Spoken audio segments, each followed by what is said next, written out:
Transients in Arcadia. By O. Henry. First published in 1904. There is a certain hotel on Broadway that is very pleasant in the summer. Not many people have heard about it. It is wide and cool. Its rooms have walls of dark wood. There are green trees around it and soft winds. It has all the pleasures of mountain living and none of the pains. You will eat better fish there than you could catch for yourself in the streams and hills. You will have better meat than a hunter brings home from the forest. A few have discovered this cool spot in the hot summer of New York. You will see these few guests eating dinner in the hotel restaurant. They are happy to be there, and happy to know that they are very few. They feel especially wise because they have found this delightful place. More waiters than necessary are always near. They bring what is wanted before anyone asks for it. The pleasing distant noise of Broadway sounds like running water in a forest. At every strange footstep, the guests turn quickly and look.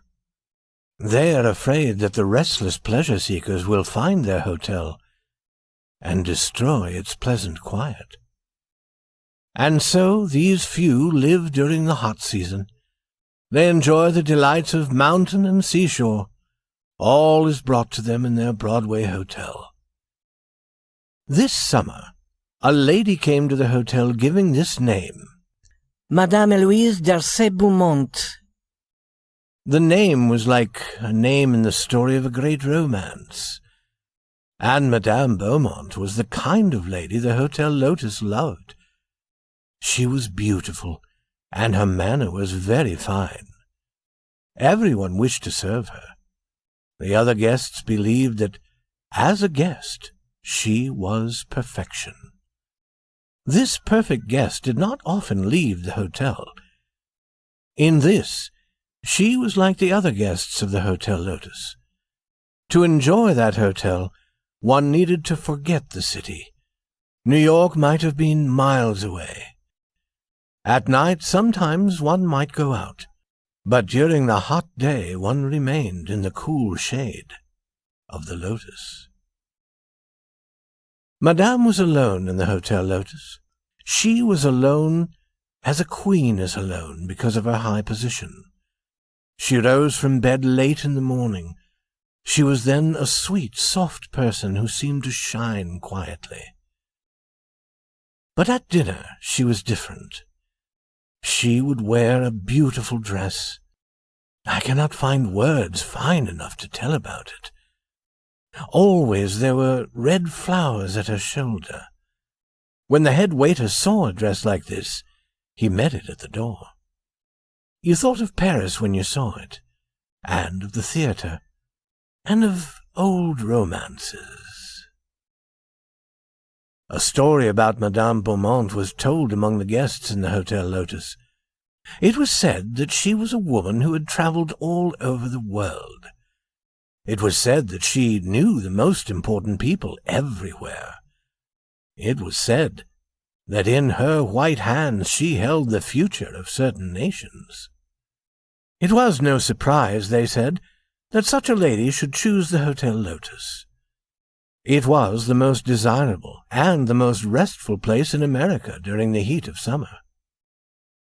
On the third day of Madame Beaumont's stay in the hotel, a young man entered as a guest. His clothes were quiet, but good. His face was pleasant. His expression was that of a man who had travelled and could understand the world. He said that he would remain 3 or 4 days. He asked about the sailing of certain ships. He seemed to like this hotel the best of all he had known. The young man put his name down on the list of hotel guests. Harold Farrington. It was a name with a fine sound, and the young man belonged perfectly in the quiet life of the Lotus. In one day he became like all the other guests.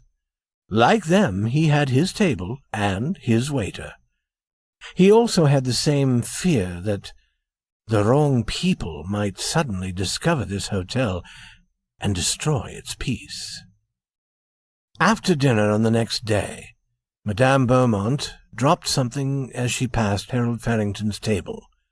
He picked it up and, following her, returned it. He spoke only a few quiet words as he did this, and she was pleased by his good manners. She knew that he was a gentleman. Guests of the Lotus seemed to understand each other very easily. Perhaps it was the result of having discovered this Broadway hotel. Guests felt sure that only especially fine people would enjoy the cool delights of the Lotus. Now, very quickly, a sudden friendship grew between Farrington and Madame Beaumont. They stood and talked for a few moments.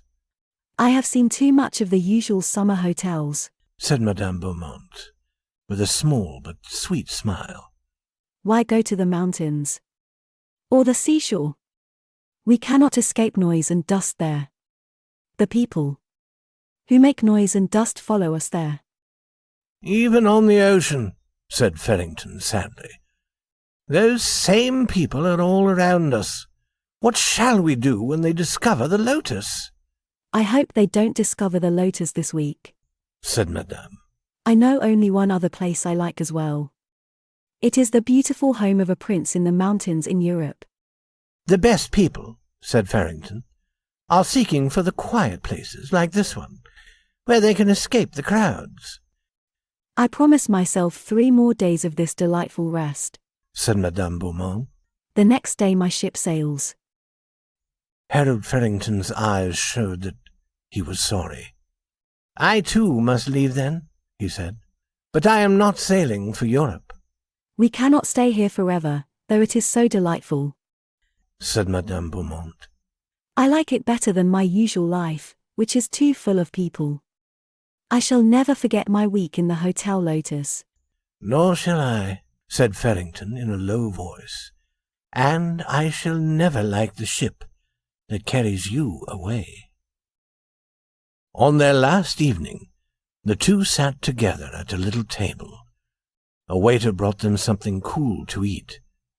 Madame Beaumont was wearing the same beautiful dress. She seemed thoughtful. When she had finished eating, she took out $1. "Mr. Farrington," she said with a smile that everyone in the Lotus loved, "I want to tell you something. I'm going to leave early tomorrow morning because I must go back to work. I work selling women's clothes at Case's shop. That $1 is all the money I have. I won't have more until I get paid at the end of the week. You're a real gentleman and you've been good to me. I wanted to tell you before I went. For a year I've been planning to come here. Each week I put aside a little of my pay, so that I would have enough money. I wanted to live 1 week like a rich lady. I wanted to get up in the morning when I wished. I wanted to be served by waiters. I wanted to have the best of everything. Now I've done it, and I've been happier than I ever was before. And now I'm going back to work. I wanted to tell you about it, Mr. Farrington, because I thought you liked me. And I liked you. This week I've told you many things that weren't true. I told you things I've read about. They never happened to me. I've been living in a story. It wasn't real. I wanted you to think I was a great lady. This dress I'm wearing, it's the only pretty dress I own. I haven't paid for it yet. I'm paying for it a little at a time. The price was $75. It was made for me at O'Dowd and Levinsky's shop. I paid $10 first, and now I have to pay $1 a week until it's all paid. And that's all I have to say, Mr. Farrington, except that my name is Mamie Civita, and not Madame Beaumont. Thank you for listening to me. This $1 is the $1 I'm going to pay for my dress tomorrow. And now I'll go up to my room." As Harold Farrington listened, his face had not changed. When she had finished, he took out a small book and began to write in it. Then He pulled out the small page with his writing on it and gave it to her, and he took the dollar from her hand. "I go to work, too, tomorrow morning," he said, "and I decided to begin now. That paper says you've paid your dollar for this week. I've been working for O'Dowd and Levinsky for 3 years. Strange, isn't it? We both had the same idea. I always wanted to stay at a good hotel. I get $20 a week. Like you, I put aside a little money at a time until I had enough. Listen, Mamie, will you go to the pleasure park on Coney Island with me on payday?" The girl who had been Madame Eloise Darcey-Beaumont smiled. "I'd love to go, Mr. Farrington. Coney will be all right, although we did live here with rich people for a week." They could hear the night noises of the hot city. Inside the Hotel Lotus, it was cool. The waiter stood near, ready to get anything they asked for. Madame Beaumont started up to her room for the last time. And he said, "Forget that Harold Farrington, will you? McManus is the name. James McManus.